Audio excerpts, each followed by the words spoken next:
এটা ছিল কালকে রাত্রের ভিডিও, যেহেতু রাত্রে ভিডিওটা আমি দিতে পারিনি কারণ মনটা অনেক খারাপ ছিল তার জন্য। তো কালকে রাত্রে আমাদের বাড়িতে কেউ ছিল না, আমি আর তোমাদের দাদাভাই ছিলাম, কারণ আমার শ্বশুর শাশুড়ি বাড়িতে ছিল না, তার জন্য মনটা অনেকটা খারাপ ছিল।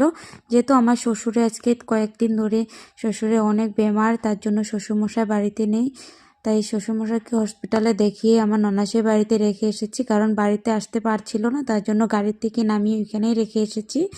অনেকটা বেমার হয়েছে, তো জানি না কি ডাক্তার দেখিয়েছি, এখনও ভালো হয়নি, তার জন্য। তো রাত্রে আমরা দুজনেই রান্না করলাম, দুজনেই খেলাম। তো এদিকে রান্না করেছিলাম মাছ, ডাল, তো আরও চাটনি বানিয়েছিলাম একটা। তো এগুলোই রান্না করে দুজনে খেতে বসলাম, কিন্তু খাবার তো মুখে যাচ্ছিল না।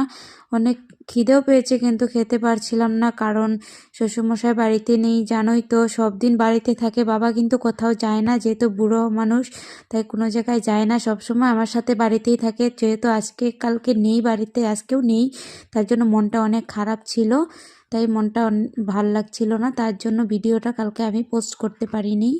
তাই আজকে তোমাদের সাথে আমি এই ভিডিওটা শেয়ার করছিলাম। তো তোমরা সবাই ভগবানের কাছে প্রার্থনা করবে যাতে আমার শ্বশুরমশাই তাড়াতাড়ি সুস্থ হয়ে বাড়িতে চলে আসে, না হলে ভাল লাগে না, শ্বশুরমশাই বাড়িতে না থাকলে সত্যিই ভালো লাগে না।